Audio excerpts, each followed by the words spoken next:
Let's go.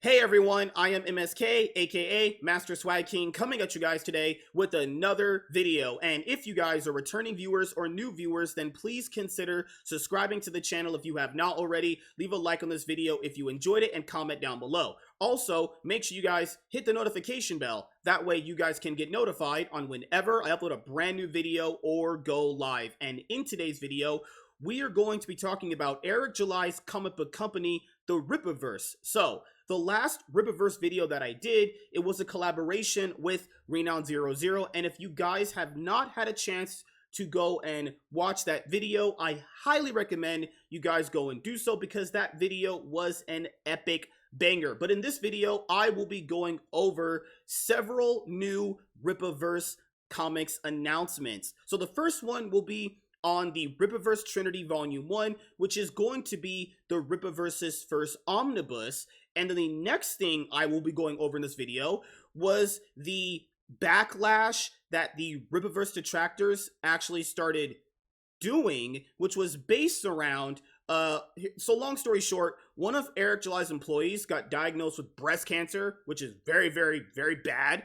And then the Rippaverse detractors made it sound like creating a shirt, so basically all the net profit of the shirt would go directly towards her medical expenses, even though she has a, one of those links where you can like help support her if you want actually.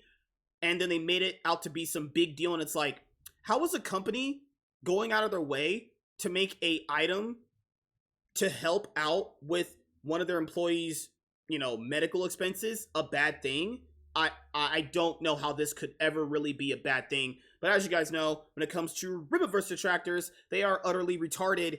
And I was just kind of thinking to myself, damn, they made a product to help get her further income for her medical expenses. Because if you guys don't actually know this, well, everyone should, because if you've been not living under a rock for the last goddamn 10, 20 years, medical expenses are very, very much a big problem, So this is the one where I was like, you know what? I gotta just step back into the ring and just go off on these people.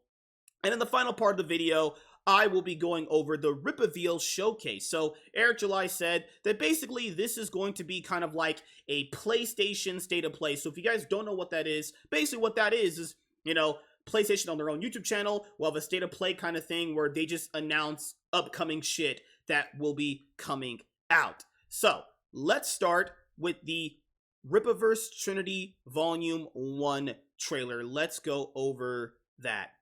Let's make it full screen. You know what? Fuck it, right?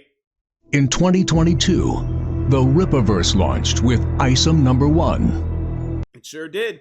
That shit made, what, $3.7 million? Imagine that. Eric July, who'd been building up his fan base for a while, made one comic book, and it made him a literal multi-millionaire. I was there when I saw him number 1 launch. I even bought this cover, actually, but I kind of wanted to keep it as like a, a collectible item for myself. So I ended up getting, cover C. And I'll be honest, cover C is disgustingly ugly, All the other covers looked pretty solid. It was his first attempt at making a comic book, obviously. But goddamn, I thought ISOM number 1, cover A looked good and cover B looked good. The other ones were like just meh, honestly. There was that creator's edition that looked actually pretty good, but you had to become a mega member to get that one as a perk, and I was like, I like my cover A. Written by company founder Eric July, illustrated by Cliff Richards. The book eventually would become a $3.7 million success. The following That made a lot of people jealous. Could you imagine basically a bunch of people that have made comics for a while that have never even seen anything past like, goddamn, like $3,000 on a Indiegogo or Kickstarter, that this man just came out of the woodwork and just got $3.7 million. And people don't understand, comic books have some of the most jealous people I have ever seen in my entire life. Basically, if you're doing better than said person, they don't like it. And this is not to mean like all people are like that. But I started to get into the indie comic scene a lot more right when Eric launched his, and it just happened to be a coincidence. And I've talked to a lot of people, but there's another section of a lot of people who got very, very mad that Eric July didn't deserve success. And it's like, what the fuck does that even mean? Following year, comic book veterans Chuck Dixon and Joe Bennett would join the team and create a $1 million success of their own with Alpha Core #1. Yeah, Chuck Dixon and Joe Bennett joining was, very good, because Chuck Dixon obviously is a mega industry veteran who's still writing comic books to this day. And hey, Alpha Core #1, still one of my favorite Rippaverse comics so far. So currently for me, I've read everything up to Gooding the Polymath. I have to read the Rippazy #2. I'll be giving you guys a review of that very, very soon. And then I am going to be reading The Horseman. And hopefully when I'm getting closer to reading The Horseman, me and Professor Savage Dad can do that as a review for you guys. But so far, Alpha Core has been my favorite book. Can't wait for more stories here. And, I'll say this right now. I've had some issues with a lot of these books, I have. You guys know my issues with them. People know them very publicly, But it's awesome to have a new comic book company out there that is producing comic books in a timely manner and getting them out when they say they are. And they're focused on production and quality and timing and speed. You can basically do a quality job on time, and you can make your books get out there if you really have drive, consistency, and ambition like Eric July did, and it's turned into a big success. And in 2024, the highly anticipated Yaira by the Saska sisters and Deborah Carita became the third Rippaverse property to make $1 million in total sales. Well, I don't know in this video, are they going to mention ISOM #2? But ISOM #2 also made $2.5 million, something like that. That's crazy. That man almost made like $7 million in the span of like 2 years. It's crazy. It's actually insane. But yeah, I actually didn't mind ISOM #1 all that much. I didn't think it was as bad as everyone's making it out to be. There were some issues here and there, but it was a okay, solid first comic attempt, honestly. Yaira was the one where it's not really like it's bad. It's just, there's a lot of dialogue. Like, it is just an info dump. And I thought the villains were just not good. Is Yaira a character I like? It's not really more that I don't like her, because she's obviously a white girl. You guys know I love me some white girls. It's just more like, I feel like in Yaira #2, if you have better villains on her, which were, okay, here, let me rephrase this. There were villains on her power level in her book. We just never really got to see them, first of all, fully go out, and they kept just spouting the same dialogue for really just no reason. They kind of just felt like ghetto versions of Viltrumites and Saiyans, honestly. Some weird, like, trash combination. I just don't know why they chose to make those villains.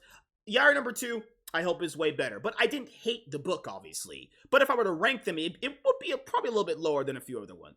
Other of them, obviously. ISOM, Alpha Core, and Yaira have cemented their place as mainstays for this fast-growing indie publisher. Now you can grab our first ever collected works, the Rippaverse Trinity Volume 1. This 300-plus page book features ISOM #1, Alpha Core #1, and Yaira #1. And ISOM has been officially remastered with updated art from Cliff and colors from the new series colorist, Sebastian Chang. Also, all 3 books have upgraded letters, so you're Okay, so there's a lot to go over with this. All right, so let me kind of roll back it right here. I'll keep my timestamp right here at 1 minute and 23 seconds. So, a lot of people basically went, oh my god, isn't this like too early to do an omnibus for the Rippaverse? And I was like, no? Like, I want people to understand this. Omnibuses themselves are basically a great thing for comic books in general, you know? And this just goes to show you how much work Eric July has put into the Rippaverse to even get to this point where his company can release the first omnibus, essentially, right? Because, keep in mind, Rippaverse comics are not floppies, okay? That's why it takes a lot longer for the mainstream to get omnibuses out consistently, whether it be Marvel, DC, Dark Horse, Image, fucking Boom Studios. That's the main reason why they can't get to omnibuses that fast, right? And the only reason why they can is because there's obviously years and years of work before that, so you can just constantly reprint them and do obviously new editions as well. The reason why Eric can get to them now is because his books are not floppies, which are like 22 to 36 pages. And since they're literally 96, 100 pages, yeah, that's essentially an omnibus. And to be fair, I wouldn't really call it an omnibus. I would call it a compendium. That's probably the best like word right there, because a compendium is essentially a smaller omnibus. It's just like less than 600 pages in my opinion, right? Because I have a lot of compendiums and I think they're great, honestly. I'm about to buy a new one very, very soon, a JSA one. So I don't think this is a bad idea at all. I didn't understand the backlash from it, because there was a guy that literally said, well, I would have expected ISOM number 3 before that. And it's like, well, I don't know what that means. So apparently because you got a Rippaverse Trinity volume, that automatically means that you're not going to get ISOM 3. And it's like, no. Two things can happen, you know? You can have an omnibus, or say a compendium come out. You can also have ISOM number 3. Because keep in mind, the Rippaverse is functioning as a new indie comic book publisher. They're going to be publishing multiple titles, multiple versions of books. And honestly, I can't wait for more collected editions, right?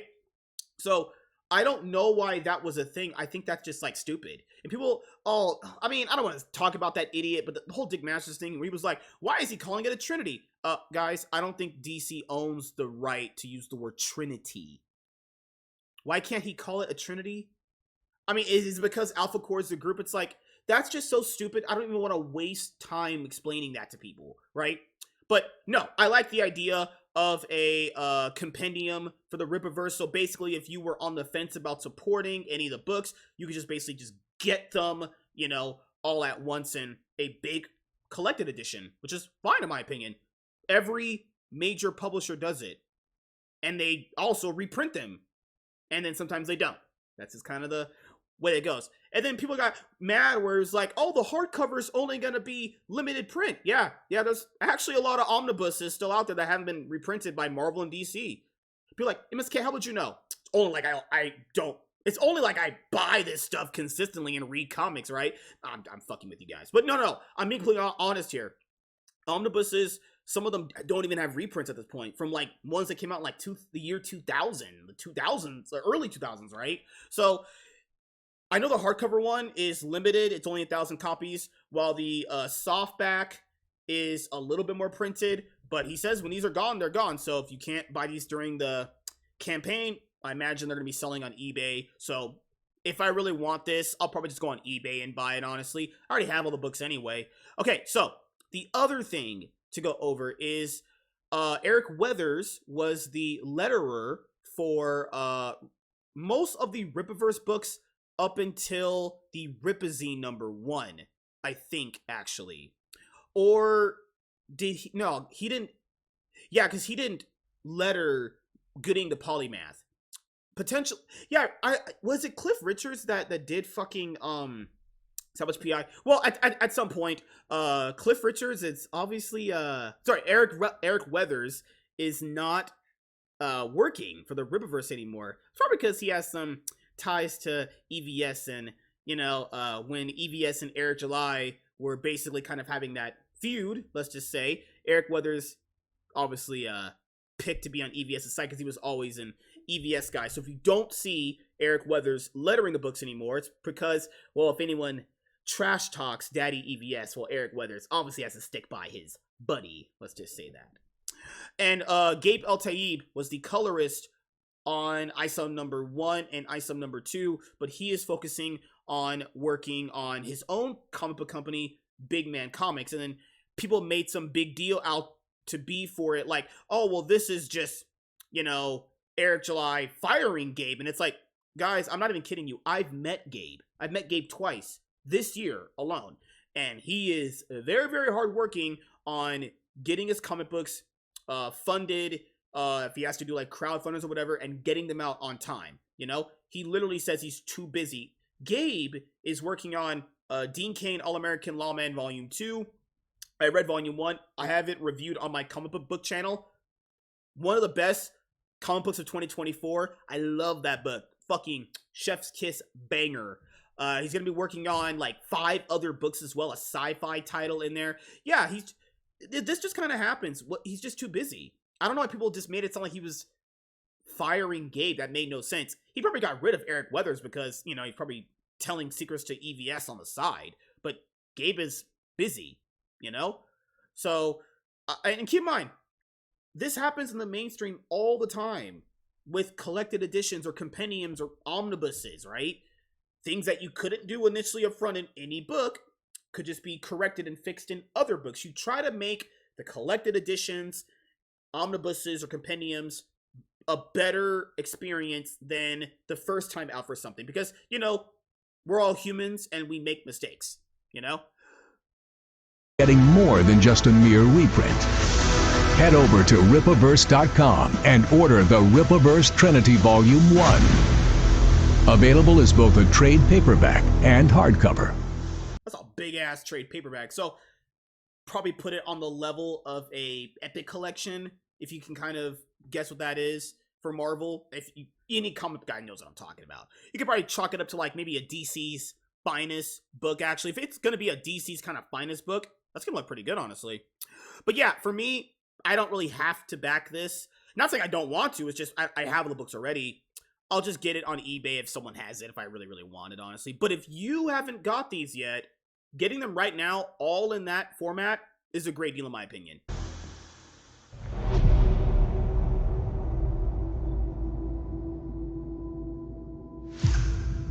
Yeah, that's a great idea. I like it. And keep in mind, later on, he can literally just do an ISOM omnibus. I just didn't know where that came from. It's like, oh, you did a Rippaverse Trinity. Man, shouldn't you be doing an ISOM omnibus? Why can't we just do both? Why can't you do this one right now and you do the ISOM one later on? You could also get character-owned omnibuses later on. People are so fucking retarded. I just have no sense of logic to even use anymore on those people. Detractors are stupid. All right, so here was the other one I want to talk about. So, this is a tweet from the Rippaverse Comics Twitter channel. Oh my god, I'm retarded myself. I'm kidding with you guys.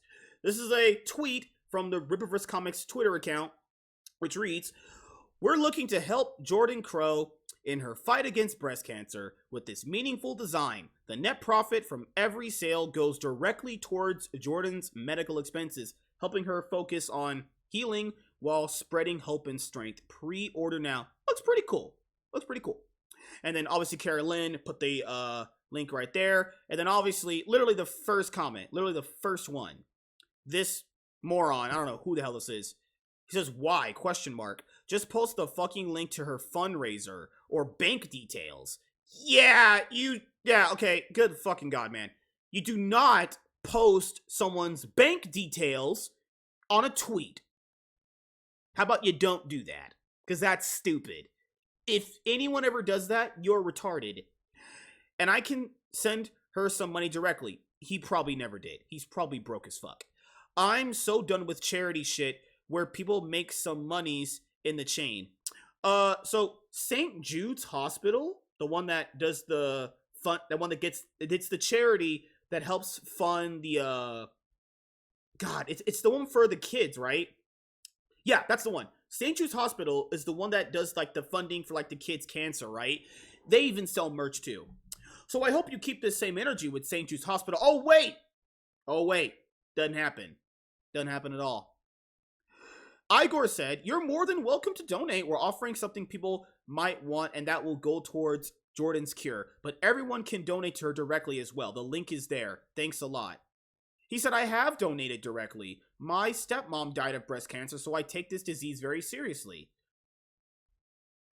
Then why the fuck? Oh my lord. People do that thing of like, "Oh, I'm just pretending to be retarded." Go shut the fuck up. Rather than put out for profit, don't gaslight me. Crappy t-shirt maybe. Just maybe you could have used your privileged position. Oh, fucking hell. Oh, privilege. Oh my god. He's really telling him now. To promote getting her the money she needs. Hope her getting the money that she needs for care now. What do you think the shirt's for? Because I don't know how to explain this to this idiot. People sometimes are only ever going to fork up money if they get something in return. That's just how a lot of people are. That's just a fact of the matter is, that's how most people function. So they probably thought, well, we could probably get more people supporting her and helping her if we kind of make something that they can get out of it. That's it. And since they have a lot of fans that have money and that actually go and buy their stuff, and they have went out and supported other people that have did indie comic crowdfunders as well, that's a great idea. That absolute weirdo Riley rinsing you in court. I'm kind of starting to, what the fuck? Riley, that fat, retarded, ugly, smelly weirdo is doing nothing but sitting at home and probably having mint salad fist him. Good lord. Thanks, Igor replied, "Thanks for your donation. I worked on the t-shirt design on my own time, and we all came together and chipped in the best we could. Drawing is what I can do, and that's how I chose to try and support Jordan, who is a very close friend of mine. I'm sure she will appreciate your donation a lot. Yet, you only promoted the Give, Send, Go after I called this out. Your timeline is public and searchable. Fascinating." See, this is people that are just such idiots. Why does this have to be a conversation that spreads this much? I mean, Igor can talk to him. I don't care about that. And then right when he brought receipts, like right there, it's just, see? It's right there. There you go. Like, good lord. This company, I swear, could make a cure for cancer and people would still bitch and moan. This guy, Scott Jonesy, is a retard. A complete fucking loser. Like, I just don't get it with some people. Literally, just because one thing exists does not mean there's another way that you can't do something to try and make it more applicable and more enticing to help a situation out. People like this guy think in a linear way to the point where it's so detrimental to them because they don't think out of more than one thought process. I'm just telling you guys, the reason why I'm generally as, let's say, harsh as people always make me out to be is because I like to just be honest with you guys.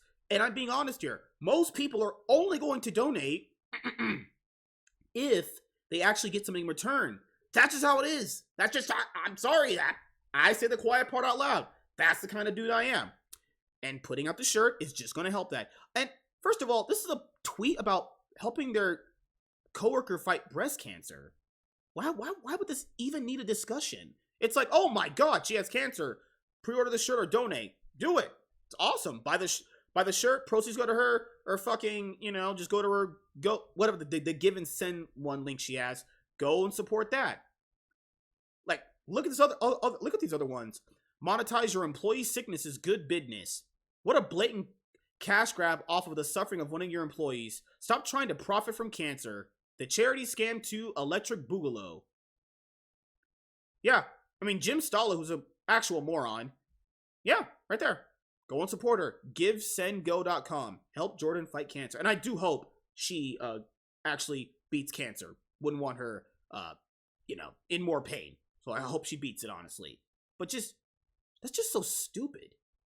To be that mad over a company trying to help one of their employees fight breast cancer. Like, that's so disgustingly cringe. Like, good lord.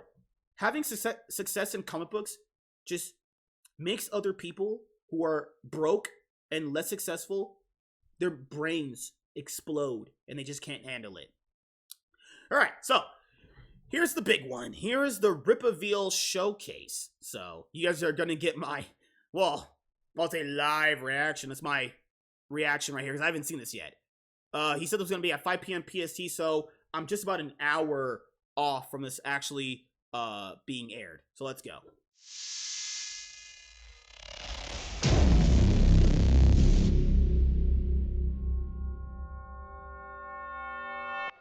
What's up, Rippaverse family? I'm Eric July, the founder and owner of Rippaverse Comics, and welcome to our first ever RippaVeal's showcase. These are showcases that we'll do as frequently as needed, and they'll show off future Rippaverse content, and you get to hear insight from our creative teams. Before we get started, I have to thank all of the fans out there for making this venture such a successful one. Yeah, I think this is a great idea, honestly. I think they should do more of them. And he said they'll try to do them as frequent as they can.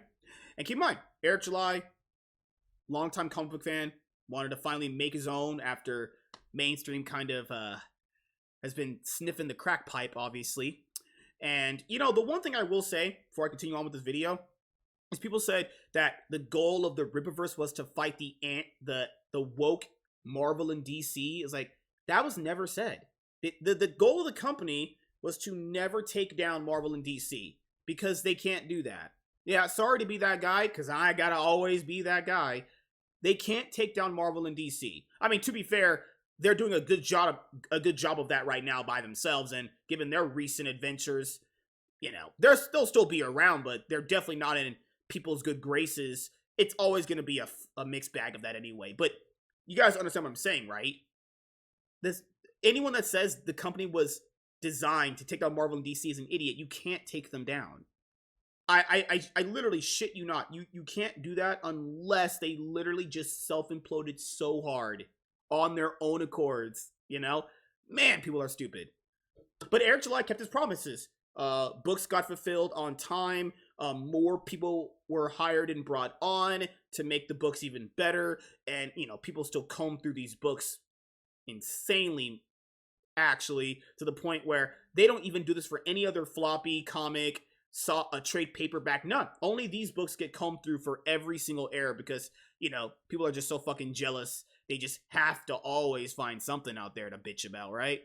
I started the Rippaverse in 2022, and by the end of 2024, we've sold over 210,000 books and made over $10 million in total sales. As a completely independent publisher, this is insane, and that's all thanks to the fans. Now we're catching up to our demand, and our release schedule will accommodate this.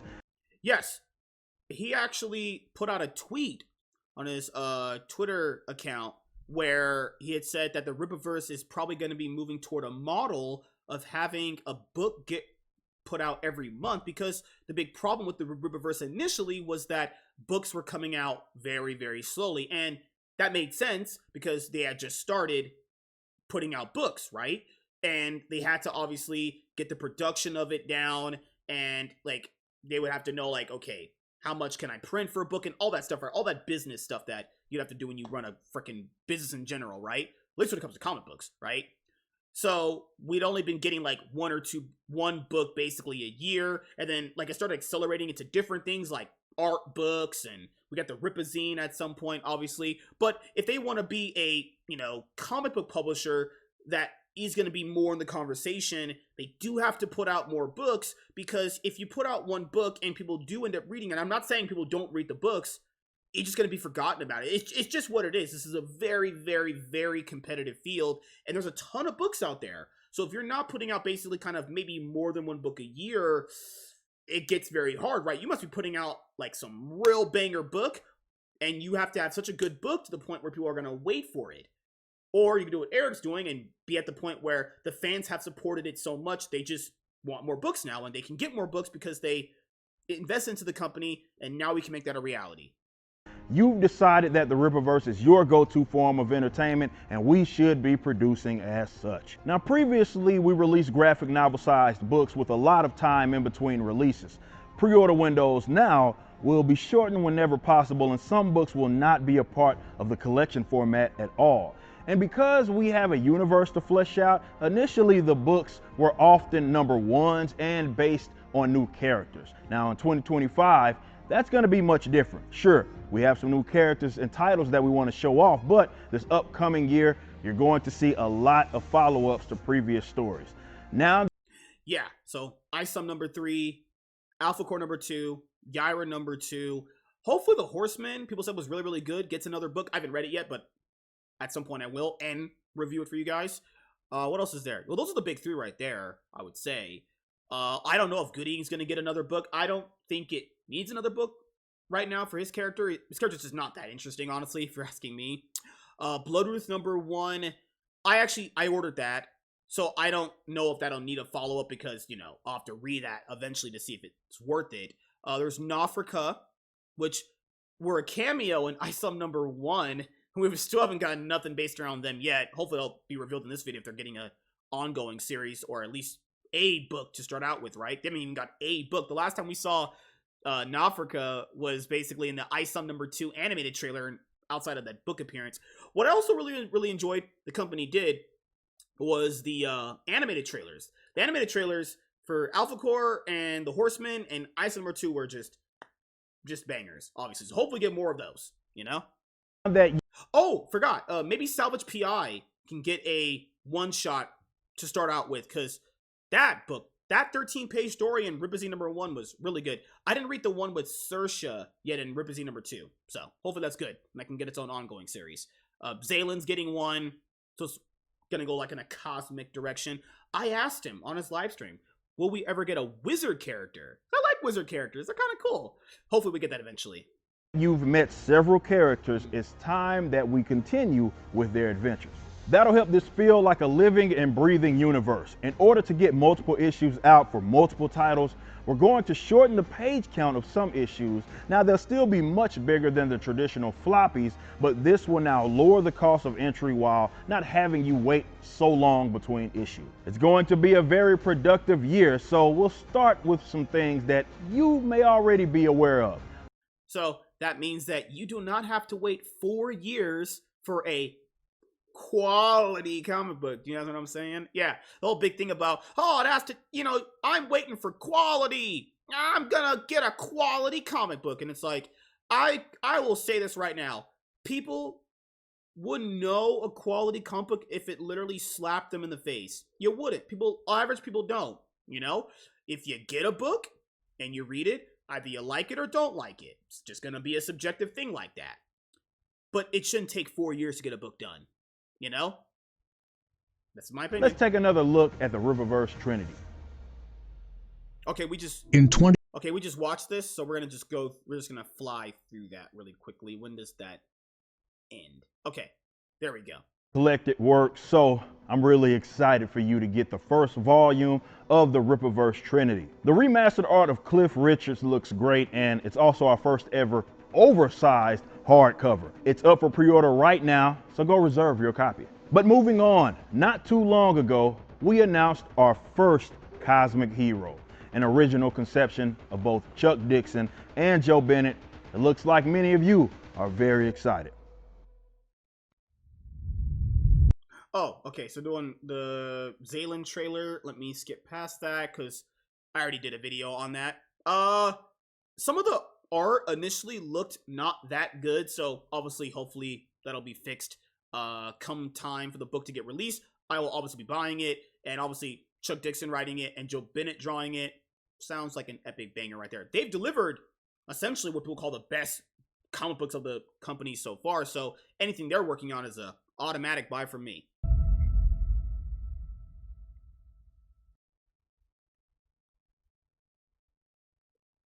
All right, let's go. Hey, this is Chuck Dixon. I got a new project coming out called Zalen. It's a brand new character I have. I co-created it with Joe Bennett. We cooked it up in our sick little minds. He's a space-going, space-faring, you know, cosmic warrior. And he's going to play a major part in events coming up in the Rippaverse very soon. And I think you're going to really like this guy. All right. Hey folks, I'm Mike Barron. Yeah, I actually, if you guys go back and look at my, I'll say this. Go and watch my conversation video that I had with Mike Barron. Awesome guy to talk to. Would definitely love to talk to him again. He wrote Gooding the Polymath, a certified banger, actually. It's hard because, you know, Gooding's just not that interesting of a character, but he did the best he could, and I thought Gooding the Polymath was an enjoyable experience, honestly. Writing comic books all my life. I started out with my own creations, Nexus and Badger, and I'm happy to say that both those characters are alive today. Nexus is probably the most honored independent superhero comic of all time. From there, I went on to write many other titles for many other publishers. But also, right now, if you want to go support Mike Baron, he has baroncomics.com. You can go buy things like Private American, Bronze Star. He currently is actually doing a crowdfunder for one of his new titles that he's working on, Sherlock Holmes. He's going to do a comic book based around that. So this guy's constantly always working, promoting his books, honestly.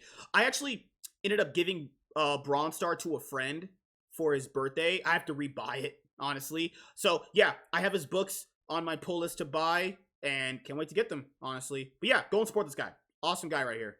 I've always been drawn to fringe characters, and when Eric July asked me to write Gooding, I jumped at the chance. Gooding is the type of character I might have thought up myself, a self-made millionaire, a genius, an autodidact, and a polymath. Polymath is a master of many disciplines. Now, you may have read the first Gooding, I hope so, and they say that a writer should write what he knows, but it's also the writer's job to imagine every point of view. So the writer has to put his head in whatever character he attempts to make real, or otherwise he'll fail. Believe it or not, Gooding's trick against Ron Hodges in high school comes from personal experience. I had read Alpha Core and some of the other offerings that the Rippaverse has since produced, and I was determined to open the scene up, and that's why Gooding #1 is much bigger than Gooding in the origin and deals with matters of life and death, as most of these books do, and also with international disputes. But I was thinking of Alpha Core, and I realized that for every action there's an equal and opposite reaction, and that the existence of Alpha Core, a number of superheroes dedicated to good in Fluorspark, required the rise of another organization, and that's where Delta Base came from. Oh! Okay. So I guess Gooding's sold enough for a sequel. Gooding Delta Base. Okay. Alright. Did not expect that. I did not expect Gooding to get another book, actually. All right. Probably just another one-shot, honestly. All right, guys, let's get to the rest of the showcase. We have a bunch of announcement trailers lined up for you today. Announcement trailers? I miss you. Oh, this is Bloodruth. Okay, I already did a video on that, actually. Oh, what the hell? Hold on. Almost spoiled something right there. Let me finish out Bloodruth, because I definitely don't want to be rewatching that. Okay, so I'll start from here.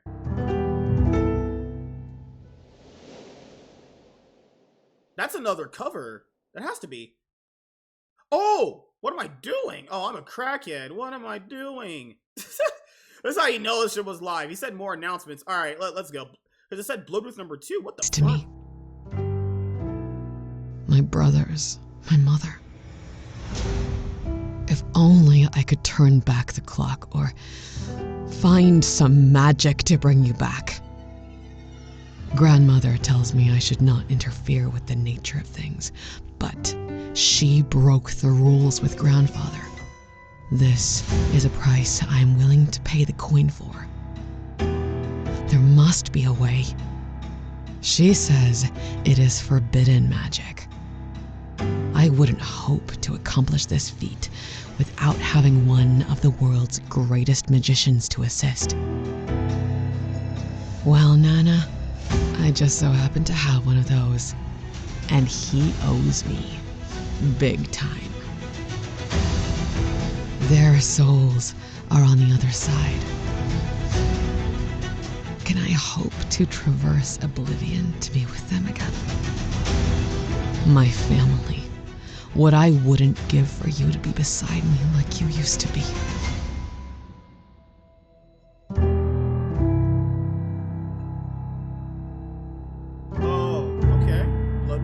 #2.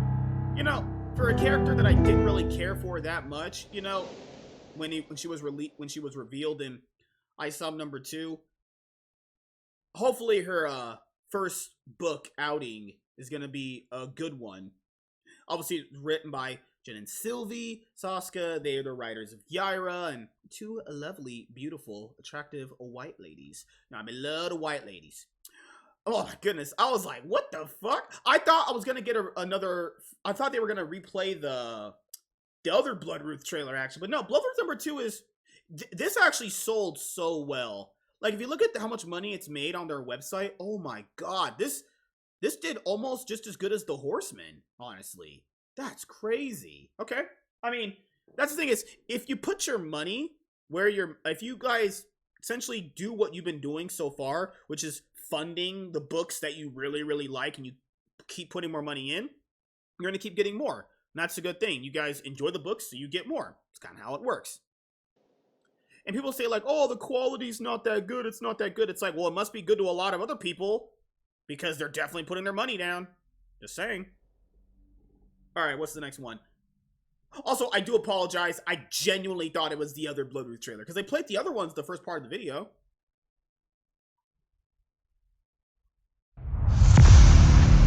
I don't like talking about it. But we should talk about it more as a nation. It was an already fractured territory.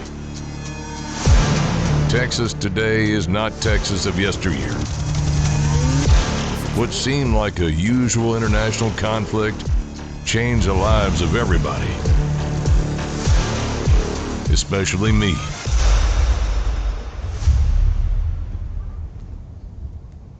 The Great War of Serpentron.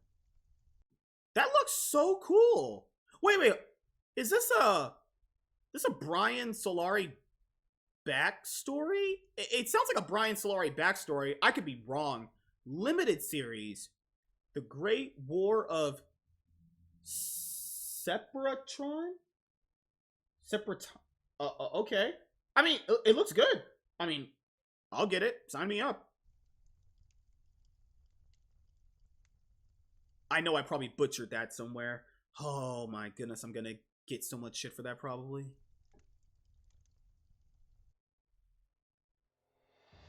There's an upcoming project, The Great War of Separation. This is I said separate. Oh my goodness. Woo! You know what? CNN was right about me. I can't read. I literally can't read. The Great War of Separation. major event in the Rippaverse universe. It's written by me, drawn by Jack Herbert. It looks astounding. The artwork looks astounding.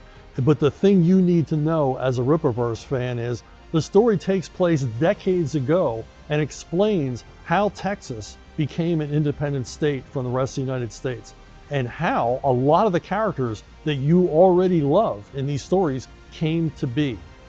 How they got their powers, what makes them Excepts and what is an Except. And a lot of this is explained in The Great War of Separation, coming soon from me and artist Jack Herbert. This is a great big honkin' origin story that you're gonna need to read. Okay. I mean, origin stories can be, I would say, hit or miss, depending on how companies have their writers and artists do them, or how the writers and artists come up with them. But if they're confident they can do an origin story like this, sign me up. Let's go. My boy I'd already looked it over. Woo! My boy Salvage PI getting his own ongoing series. This is the best story that Eric July himself has written so far. I saw number 1 and 2 were okay, but Salvage PI with Bart Sears art, chef's kiss. Oh my god, I'm so excited. We're getting a Salvage PI one-shot potentially, or an ongoing series. Hell yeah, this was so good in the Rippaverse number 1. I have a lead, but I like to look my clients in the eyes. William Scotcher, Chief Operations Officer of Fritford Trucking. They are being targeted. Tens of millions of dollars worth of goods have been intercepted. They only deal with high-value loads, and this has to lower trust with the other companies. The inventory is all over the place. Either they're targeting Fritford, or they're just opportunistic vandals. It must be the former. They're too bold. So, who has the most to gain? A competitor. Very few companies handle luxury goods. It just so happens that Florist Park Logistics had to downsize a few years ago. The first time ever. Why don't we pay them a visit? Hell yeah, man. Let's go, man. Salvage, Lethal Force. Hell yeah, man. I loved reading this in the RippaVeal's #1. I thought it was honestly one of the best things they've done, honestly, in that magazine, actually. To see it finally getting an ongoing, or at least maybe a one-shot, ooh, man. Yes. Fuck yeah. This turned out pretty good so far. Okay, so we have a new Gooding book. We have Salvage Lethal Force, Bloodruth #2, and the Great War of Separation. Okay.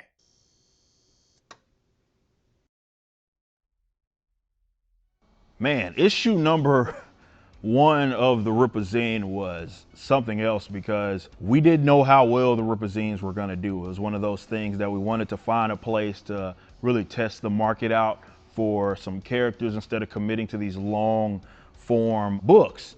And you never know, you put something out just because you've been successful in the past does not mean that people are going to want this new character. So when we released it first, that's very true. People think, oh, just because I did this one thing means I'll be successful in this other. It's like, it's just, that works, honestly. But he's right about that. It was we all were a little antsy because you never know with those types of things. I am a nerd for a lot of old detective stuff, crime noir things. And it was fun to write Salvage because people got to see that kind of side of me. It is a completely different story in comparison to something like Isom, for example. They're two completely different characters altogether, and the general style or genre that they fit in is completely different. So people kind of got to see through these private investigator stories that side of me. We put it out and we saw the reception. We even had some polls go out, really getting some audience feedback, and almost unanimously, people wanted more Salvage altogether. So I immediately got to work writing out some ideas to really finish up on the initial story that was being told by myself and, of course, the legendary Bart Sears. And, of course, I reached back out to him, and he said he was in to do a more longer form graphic novel to really finish out this story that we started off in that first issue of the Rippazine with Salvage. When you have a city like Florist Park and it has the police officers, even a Alpha Corps that is also attached to the police, how do private investigators fit in that was something that we had to really try to figure out. And I wanted to make them special, not just any sort of private investigator. And this is how we came up with the whole LF certification as Salvage Lethal Force, which is what this upcoming graphic novel is going to be. That's what that LF stands for. And it's a special certification that only few people in Florist Park even have, Salvage being one of them. So it was our way to really kind of not just make it special to him, but also get the mind jogging as, okay, so you have this private investigator in Florist Park with this special certification. What about the others? So, Salvage is sort of investigating this crime or these repeated crimes that have been committed against a trucking company. And certainly being where I'm from, it was something that it was a story that I had kicking around in my head. I know a lot of truckers in real life, a lot of my family members, and it sort of influenced me to kind of write this story here. And I can't wait for people to kind of find out what's really, really going on. If you read the first Rippazine, you saw the way that thing ended, and you were like, who in the world is that guy that he's going to be faced up against? Well, of course, you will be learning about that in Salvage Lethal Force. I didn't know initially, as I was creating the character, if I wanted to give him like a superpower, because I really wanted him to be like this character that people could easily relate to. And that's not to say that characters with powers folks can't relate to. They obviously can. But I wanted him to be a person that people could find really, really believable. So we attached this superpower, if you will, which he has this abnormal hearing. And you can imagine, certainly as a detective, when he goes around snooping around as an investigator, well, that can be a very, very useful thing. And that's why I explain the powers. And when you read up on this next story, you're gonna really get it. I felt like we did it in a creative way. It's not just a guy with super hearing by any means, but you saw a little bit of that play out. And I'm really, really, really, really excited for you guys to read the upcoming Salvage Lethal Force book by myself and the legendary Bart Sears.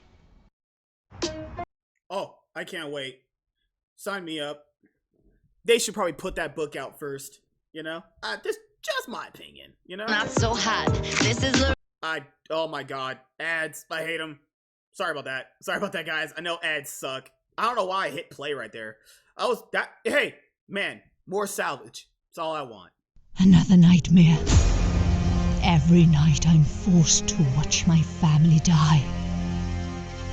Every night I'm treated to a symphony of horrors. And no matter how hard I This Yaira number 2? It has to be. try, I fail. They call out to me to save them. But I'm helpless.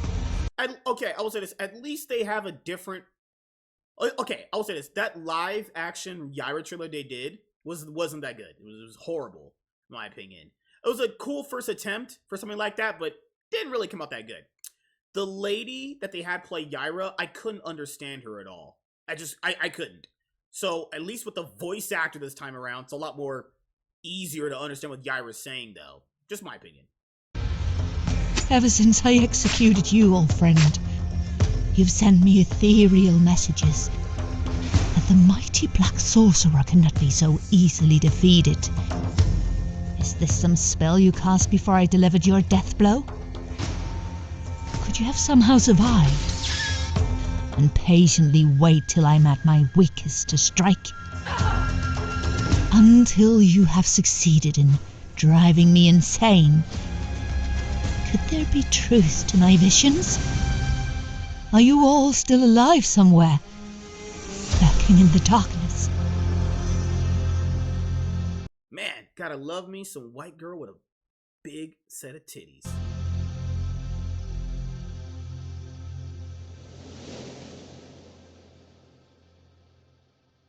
Oh, that cover looks really good. Damn. Yeah, so we'd be in that Yaira winter period coming up very, very soon. And this actually got pushed out for its... Because remember, Yaira, when that book launched, it was the last one for the big, like, campaign format they were doing. They only did it for ISOM 1, 2... Alpha Core number 1 and Yaira number 1. So after Yaira number 1, they didn't do like the big old campaigns anymore. So they're gonna be dropping this one in more of a collected, it's called a collections format, and that's gonna be damn, a chilling experience. I'm kidding, obviously, but yeah, that cover looks really good. That cover looks awesome. I just hope this time around the villains are a lot better, and it's not just even with Yaira as a book.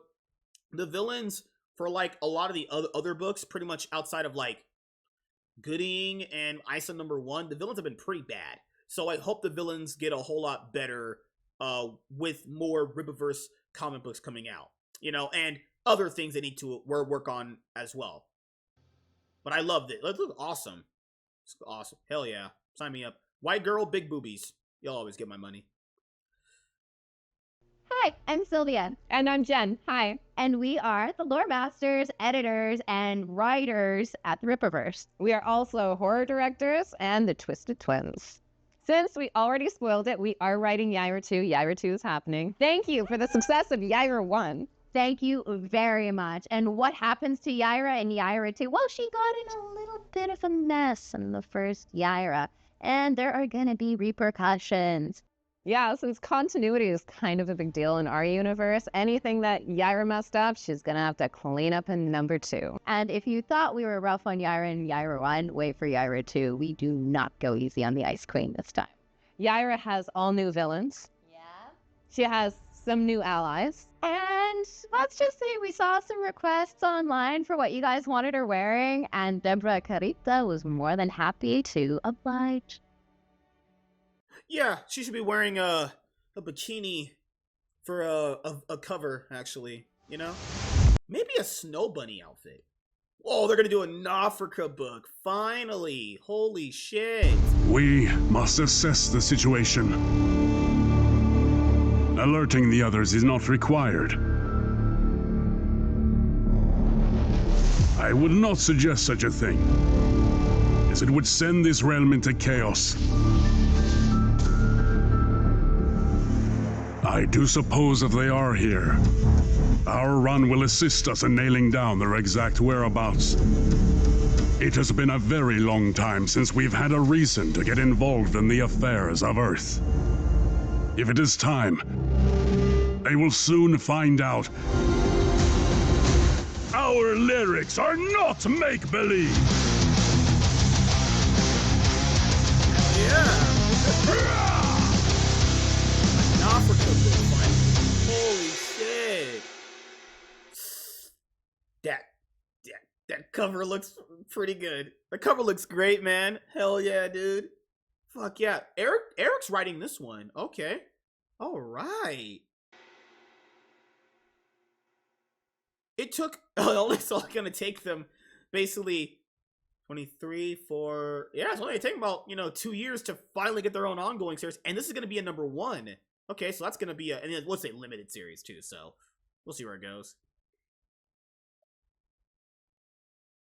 So I introduced Nofrica in ISOM #1, and since then, like every comment in any video that we do, it's when's Nofrica coming? When are they going to show up? And that's awesome because they were some of the first few characters that I actually created before you guys had ever even heard about the Rippaverse, and they have a very specific purpose within the Rippaverse. Again, if you read the end of ISOM #1, they're not just there at random. They're in this touring band, and you're left to think, why did this touring band have these gods or godlike beings that are a part of it? Takari and Valadan, they have a very, very specific purpose, right? And not just that, we've left nuggets along the way if you've read any really of the stories within the Rippaverse. And so we knew that we needed to come out swinging when we did eventually end up giving them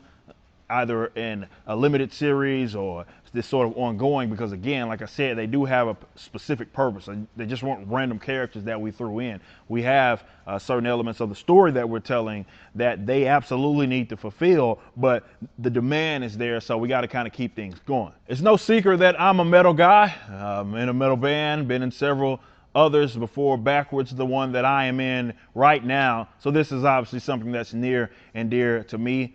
One of the easier stories for me to tell, and we're tapping into some history, some mythologies, different things, but a touring band, I've been there and sort of done that. So as you guys start to hear at least that aspect of the story, so you're talking about the present day or current day Rippaverse, it's going to be a fun one.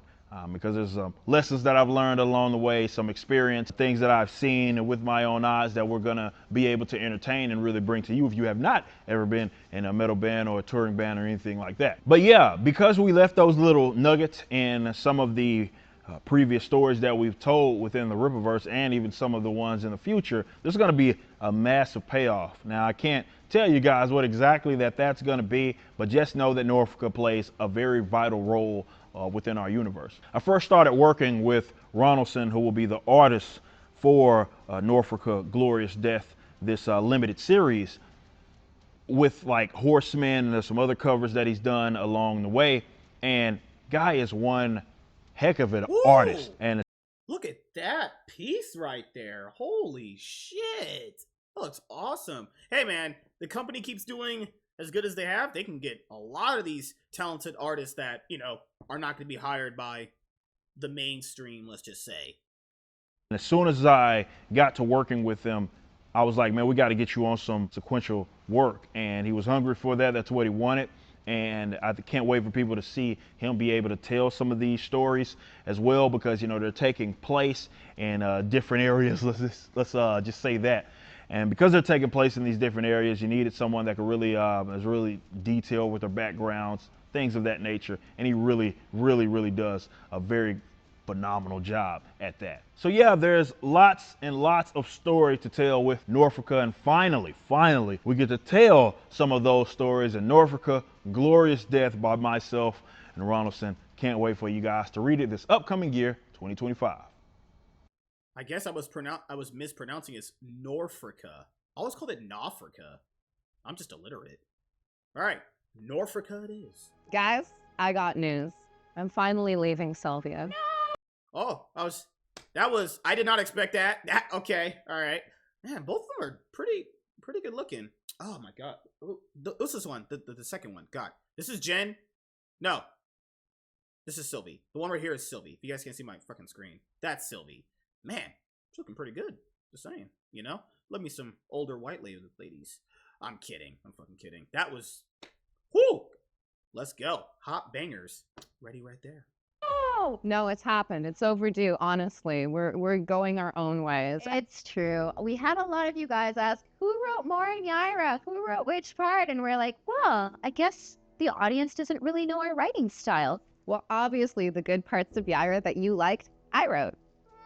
We'll see. What's it supposed to be? Are they gonna... Eric's gonna have them write a different books, potentially? Huh, interesting. I mean, hey, more white ladies doing more comic book writing. Sounds pretty good, actually. Hell, man. Sylvie, looking pretty good.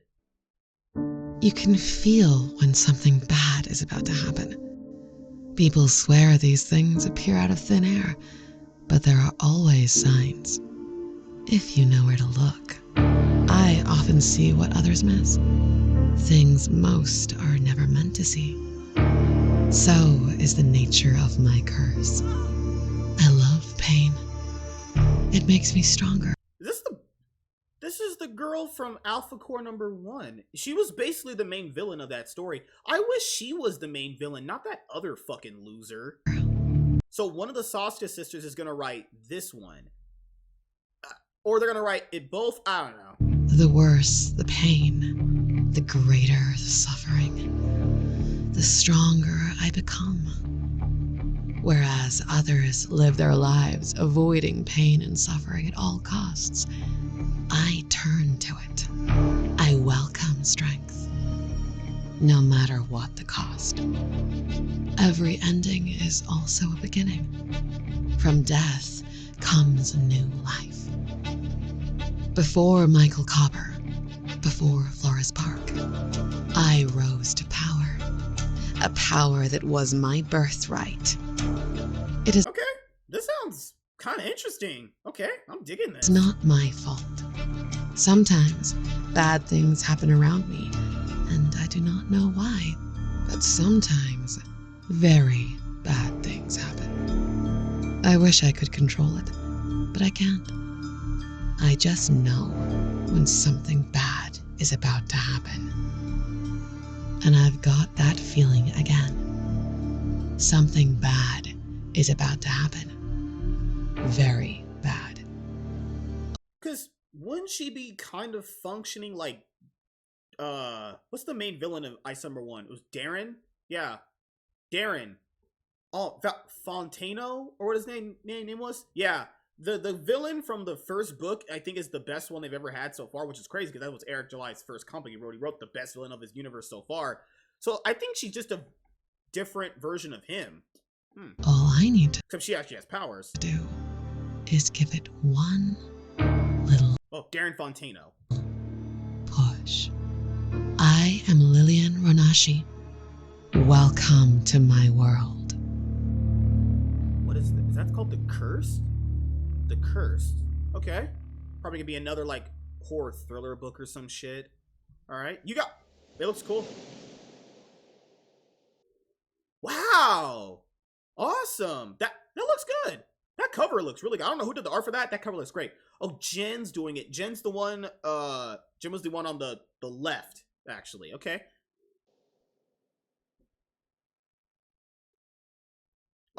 Awesome. It's a lot of money to spend on comic books, right, guys? It's not... Don't worry. Comic books are my hobby. I'll always spend money on them. I love buying comic books. And another company to buy comic books from, it's amazing. Well, I have a special surprise for you fans. We're going solo. We are writing our own books. And my I think that's a good idea. No, I think that's an awesome idea because even though they obviously love working together, people obviously still think differently and want to do their own thing. I think having Jen work on a book on her own, having Sylvie work on her book of her own is a good idea, you know? And that's not to say you can't just work on a book together again, you know? But hey, Sylvie, you work on any books, girl. I'll be buying them. My book will be starring none other than Lillian Renashi, the ultimate Japanese femme fatale. Who is she and what does she want? Well, I know you're dying to know, and I'm dying to tell you. If you're a fan of Japanese horror, especially the great Junji Ito, you are absolutely going to love this book. It is a mature horror novel. It has extreme and disturbing situations in it. It is a sci-fi body horror thriller. And Andrew's in the room. I don't know if I can say very much more, but what I can tell you is it's better than Sylph's. So much. Like, don't even bother buying Sylph's book. I don't even know if it fits into the continuity of the universe, to be honest. Lillian is going to grab you by the censored word and not let go, in a good way. Just remember your safe word.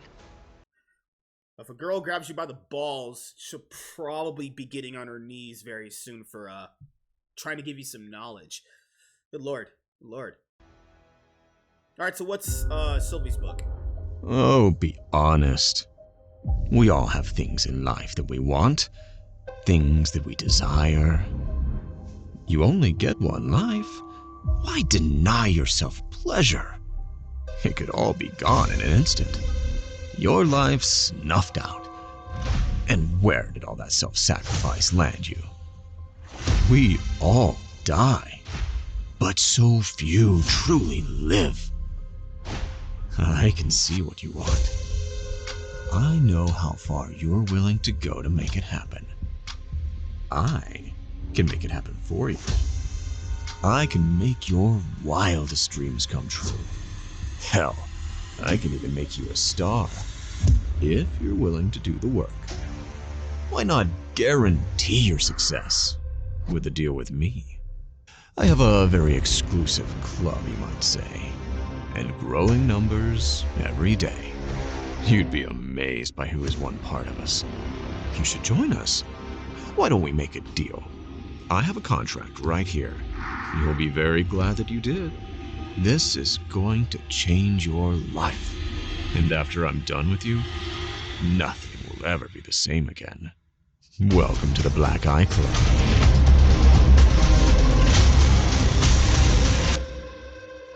Black Eye Club. Awesome. I mean, I didn't really care for this guy all that much, but hey, you can convince me otherwise, I guess. Ah, hey, Sylvie's doing this one. Jen gets the girl, she gets the guy. Wait, that sounded odd. Hi guys! So now that you heard about that girly stuff that Jen's up to, let's get to the good stuff with Michael Copper. Ooh. Everybody loves a bad boy. For those literary fans in the Rippaverse, I'll say, anything this beautiful lady's doing, I'm buying. Man, like, lady is gorgeous. Holy shit. if you are a fan of Chuck Palahniuk or Bret Easton Ellis, you are gonna love Michael when him and his fancy suits get out into town and really let loose, you know, in a Michael Copper way. There's babes, there's a lot of fighting.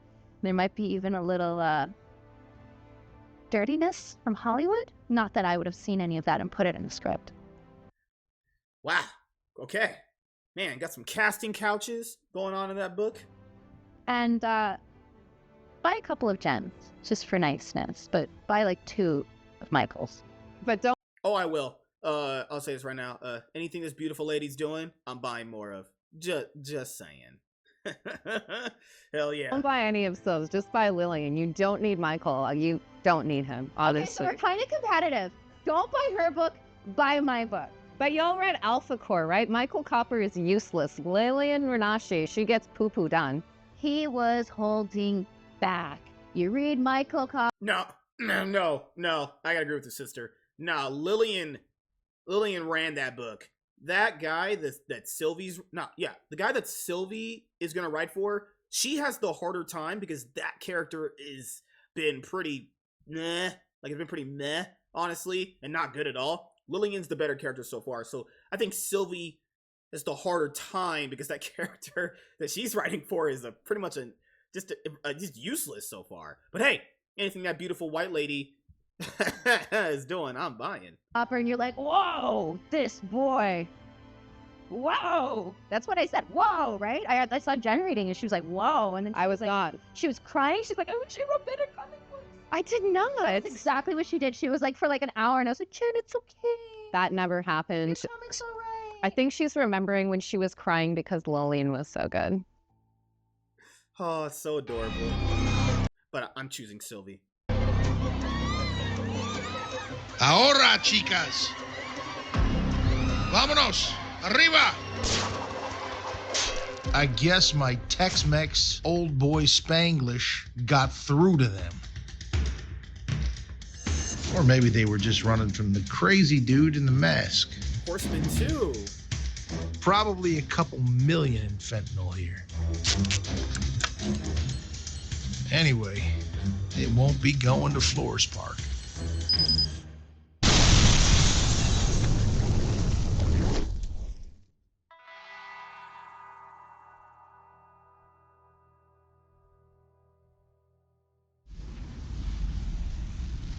Oh, yes! Woo! Okay, just want to say this right now. When I'm doing this reaction, I've not read The Horseman Welcome to Flores Park. I will be reading and reviewing that very soon. But Eric initially announced this as a one-shot, but he did eventually say, well, if the money was there and the demand was there for the character, it would become an ongoing series. Man, and that cover looks so good. And The Horseman almost made $1 million and stuff. It made like $850K. That's a lot of fucking money. Holy shit. Yeah. Sign me up.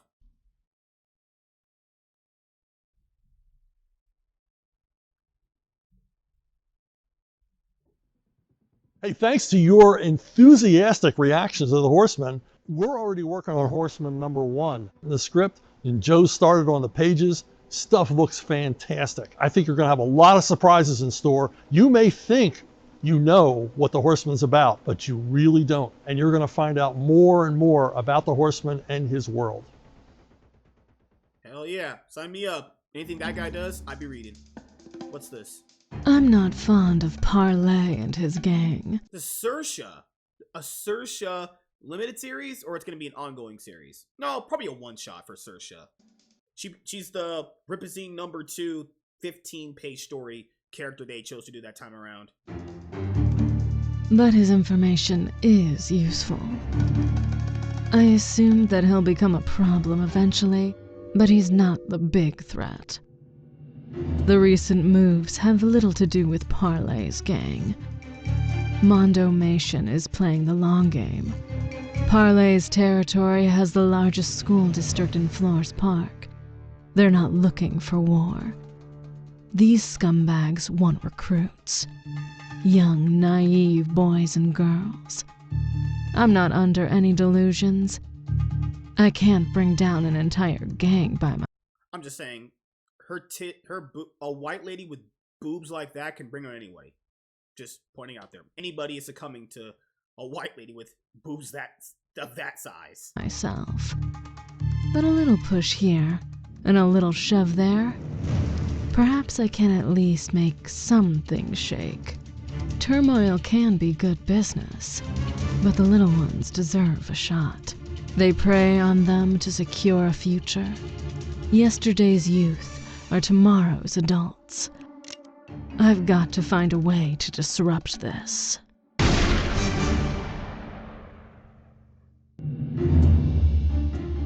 Oh, look at that first cover. Oh my god.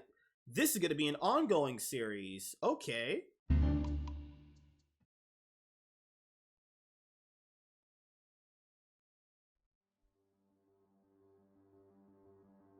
So Rippaverse #2, unexpectedly, did better than Rippaverse number 1. I think a lot of that had to do, of course, with the team that was on that story. It wasn't just myself, because there were a lot of people that wanted sequential art coming from our art director, Kanan White. It was just highly, highly anticipated once people got a glimpse at that character. So Rippaverse issue number 2 just absolutely took off. So while I'm trying to plan for Salvage's book, I had this other problem, which is a good problem to have, and that I had another character that a lot of people wanted. So I had to get started kind of kicking some ideas around.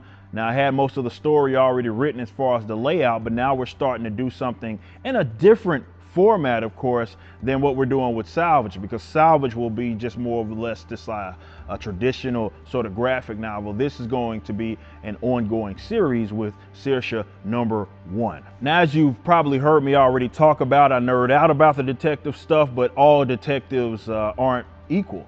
Right? They have different things that motivate them. They approach things in a different style. And I really wanted to capture that esque of sort of that film fatale and being a private investigator. Not necessarily just a spy of some sort, but a legitimate private investigator that's taking on some really, really crazy cases. And she's different from Salvage. So they're both private investigators. They have that LF certification, but they're not the same. And it's not just as simple as her utilizing her beauty to kind of navigate this world of Florist Park, really, in being an LF certified person. It's not just that, because with Salvage, he takes on certain types of things.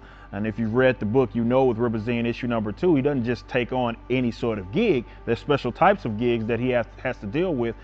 You know, Saoirse, she's left with these very, very dangerous gigs, and she's getting involved in this story with Mondo Mation, and really can't wait for people to see how that's going to play out. Kanan's artwork on this is amazing. My good friend and of course our concept artist, and Marcos, he helped design the character. Kanan had just a little bit of input there as well, and that's his gal. So when I approached him with, hey, this thing blew up, we got to do something longer form, like before I could even finish my sentence, he was ready to get some more work done. So I'm really stoked to be working with him. I think we kind of have this dynamic duo, this tandem working together on projects like this. And in Saoirse, I think for years to come, this is going to be a character that a lot of people love, a lot of people gravitate towards, and yeah, they're just going to thoroughly enjoy it. It is a fun story, but it is a story that's meant to sort of make you think. She's navigating Florist Park.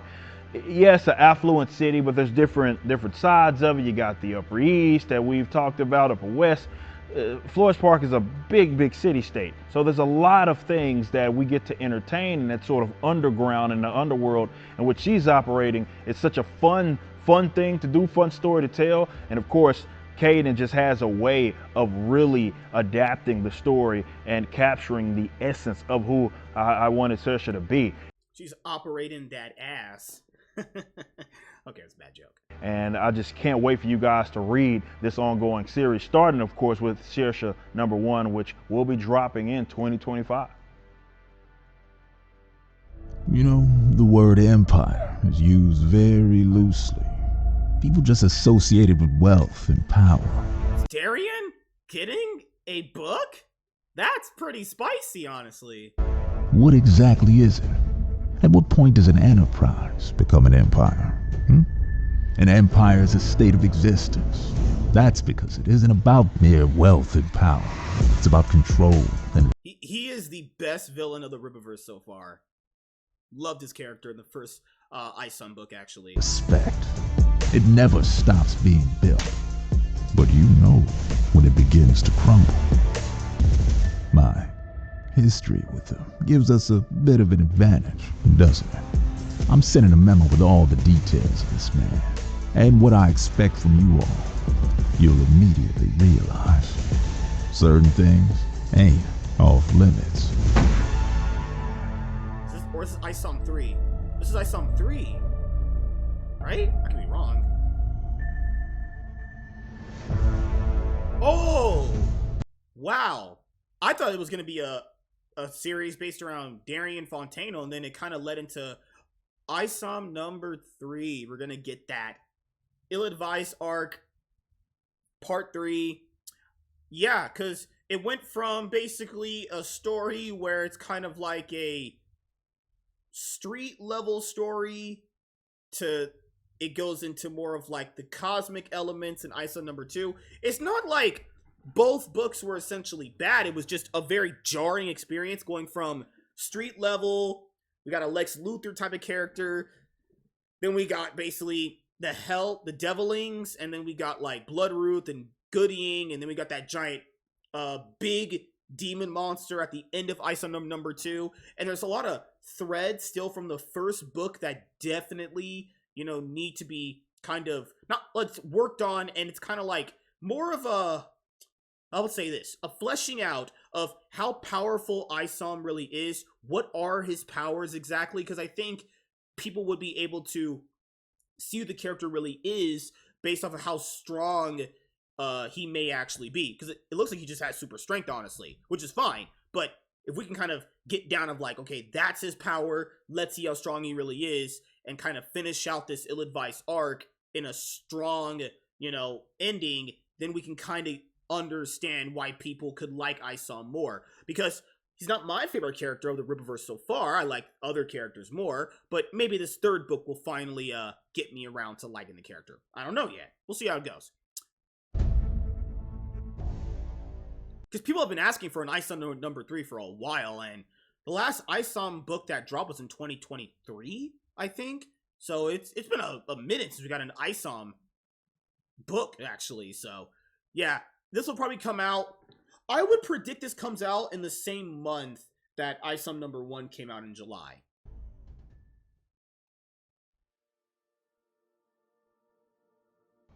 I mean, this is our flagship hero. It's a personal character. You know who he's named after.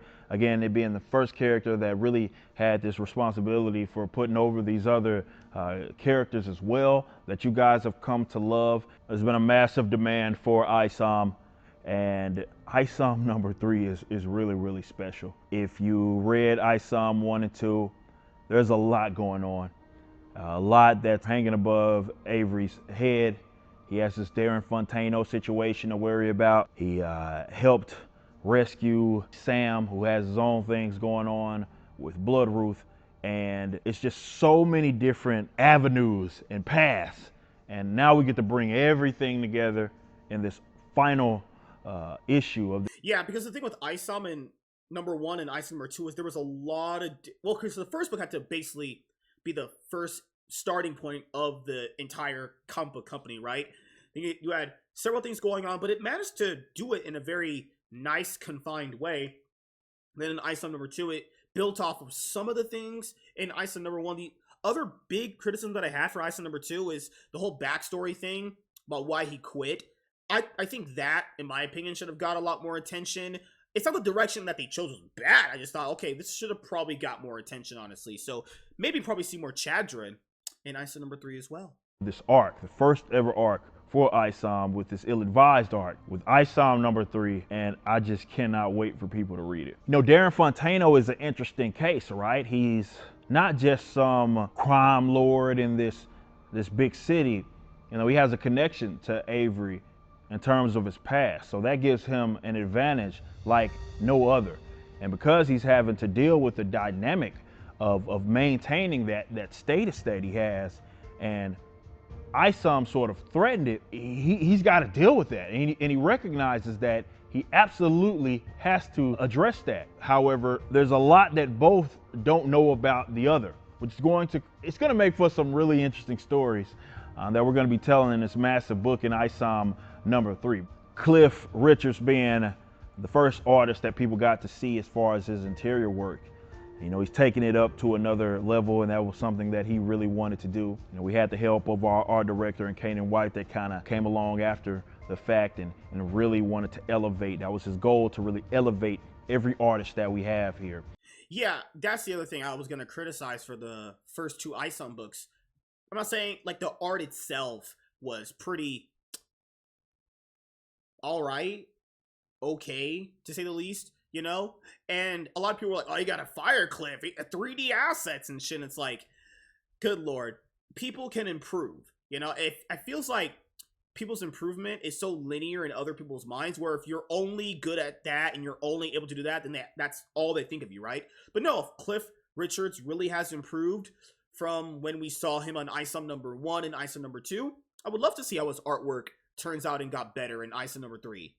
And some of you guys got to see some of his newer work in that remaster, which is in the Rippaverse Trinity, volume #1, and you could see how he's cleaned some things up, he's enhanced some different things, and he's taken all of what he's learned along the way, obviously, and now he really does understand this character in ISOM with ISOM #3. So to me, and yeah, you may can say this is easy for me to say, but I actually believe this is some of Cliff's best work ever. It is so good, so good. And of course we have our new colorist and Sebastian Chang, and he even elevates it even more. So the both of those guys as a tandem really make for some fun storytelling here with ISOM #3. And because we have a lot of the story to wrap up to close out this particular arc, it's a big book. Guys, I mean, ISOM 2 was bigger than ISOM 1. ISOM 3 is bigger than ISOM number 2. Yeah, ISOM #1 was 96 pages. ISOM #2, I think, is 110, actually. It was crazy because with the with the ISOM #2 book, EVS did a cover, Shane Davis did a cover. Man, those Comic Gates covers, man, oh good lord, EVS is a fucking loser, and Shane Davis is also a fucking loser. They could have been in this, actually, but no, they just chose to just be pieces of shit, actually. There's just so much of the story that we really needed to tell to finish out this arc, and we wanted to take our time. That's the awesome thing about the format that we had released with this, and that we could tell whatever story we wanted, and we weren't being rushed. None of the creators were being rushed.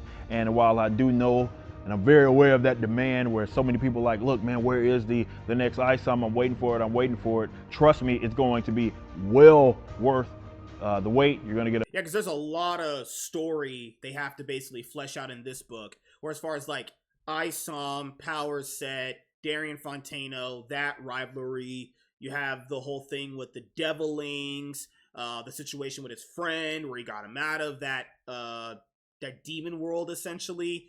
There's so much there. They still have to fight out of that demon world as well, honestly.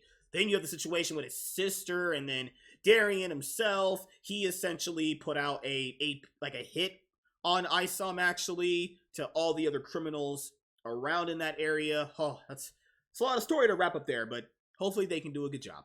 A great story. Of course, I feel really good about it. I feel like this is some of my best work, and also Cliff's best work as well. And it is a satisfying conclusion to this first arc, but it's also, I think, going to leave you with some questions as well, and you're going to be stoked about ISOM going into the future, or at minimum, you're going to be curious about it. So ISOM 3 coming out finally in 2025. Myself, Cliff Richards, Sebastian Chang.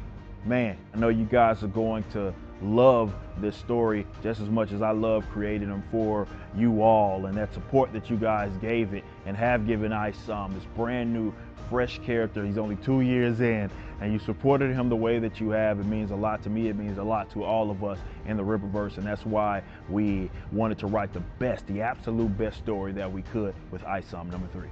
Keep in mind, ISOM #1 and 2 made insane buttloads of money. Good lord. And that amount of money allowed Eric July to create the Rippaverse, actually. So there's a lot riding on that first book, and even kind of more on the second one, to kind of keep up that level of demand, actually. And he fulfilled all the books, all those orders with his team.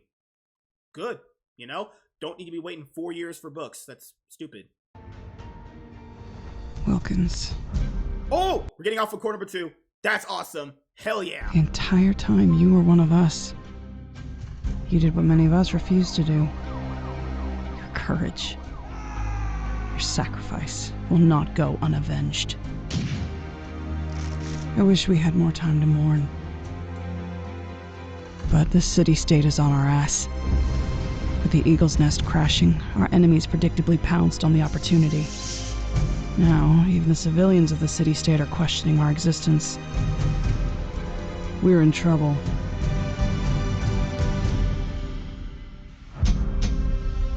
Alpha Core number 2, baby. Let's go. Hell yeah. Let's go, man. I love to see it. Woo! Look at that cover right there. Look at that.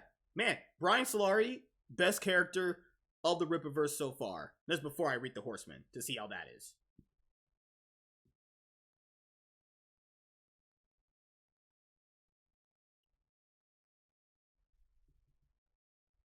And if all of that is not enough for you, Alpha Core 2 is on its way. I've begun writing it. It's the continuing adventures of Brian, Ingrid, and Braxwell. It deals with the consequences of all the actions, all the stuff that happened in Alpha Core 1.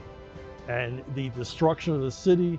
A lot of people are blaming Alpha Core, so Alpha Core has a lot to make up for with the citizens of Forest Park and their own fellow police officers. In addition to that, I create a brand new villain, and it's going to blow your mind. Let me tell you, I'm really excited about this opportunity to be a part of what is basically a comic book movement in the Rippaverse. The fans are great, my fellow creators like Mike Barron and the Saskas, and the terrific crew here at the Rippaverse. And of course, Eric, driving the bus. We're doing great stuff here, and I hope you're enjoying it as much as we are. Oh, yeah. Thoroughly enjoying it. I have my issues, but I am enjoying the ride so far. That'll wrap it up for our first ever RippaVeal's showcase. In the future, we'll announce some of the artists and the surrounding team for their upcoming projects. There's still other works that we plan to put out this upcoming year, such as more Rippazines, and perhaps those will make it to the next showcase. We thank you all and appreciate you so much for being customers of the Rippaverse. We do this all for you, and we'll keep working to become a more efficient publisher and make improvements wherever possible. Let's be great in 2025. Wow, there is so much to go over there. Okay, so most likely with Professor Savage Dad, when we do a show again, we'll pretty much just kind of go over our most, highly anticipated comic books that got revealed out of the RippaVeal's showcase. But for me, the ones that I'm really looking forward to, as you guys know, is the Salvage PI book, The Horseman number 1, Alpha Core number 1. I did really like the idea of the book that Jen is doing with Lillian. Not saying, Sylvie, I love you. You're beautiful. You got a harder book to convince me on because I did not like that guy as a character. But I'll say that. We also had The Great Separation. That sounded like a really cool idea as an origin story. I saw number 3 would be a little bit lower there because, I like the other ones more. Zaylin, I already knew about Zaylin. That one could be in there, at some point. We have Norfolka. That one I'm super excited about. But, overall for the RippaVeal's showcase, that was awesome. It was great. It was great, honestly. And this is what I think you want to try to strive for if you are an indie comic book publisher, getting your books out on time, getting out books that are not only quality, but you're not almost, also, shitting the bed as well in terms of like delivering them, all it takes is consistency, drive, and ambition, and you can have this like Eric July has done, and keep in mind, the Rippaverse was not ever built to just take down the mainstream. Never is going to happen, but you can also have another comic book company in there that other people want to support and give their money to because, that's how it works in the comic book world. Like, not everybody buys DC and Marvel books. Some people buy Image Comics, Dark Horse Comics, Boom Studio Comics, IDWs. There's like Mad Cave, there's Antarctic Press, there's fucking Iconic Comics, which Rippaverse is, collaborating with on various things. Hopefully we'll get a Rippaverse and Iconic Comics book collab eventually. Maybe a Yaira and a Common America crossover. That'd be kind of cool in the future. But yeah, Eric July basically said, I think it was at the end of last year. No, yeah. It was at the end of 2023, going 2024. He wasn't going to be like, battling detractors on bullshit or haters. He was just going to be ignoring them, putting his head in the sand and just making the Rippaverse bigger and better. And he's really delivered on that promise, actually. But yeah, I'll tell you guys this. I still have some issues with a lot of the books, but I can tell there is improvement here and there. And if you don't think there's problems in the books, that's fine too. It's all subjective anyway, you know? But yeah, more comic books coming out from this company. You can sign me up. And yeah, with that being said, thank you guys for checking out this video. If you guys are returning viewers or new viewers, then please consider subscribing to the channel if you have not already. Leave a like on this video if you enjoyed it and comment down below. Also, make sure you guys hit the notification bell. That way you guys can get notified on whenever I upload a brand new video or go live. I'm MSK, aka Master Swag King, and I'm signing out, guys. See you guys later. Deuces. Peace.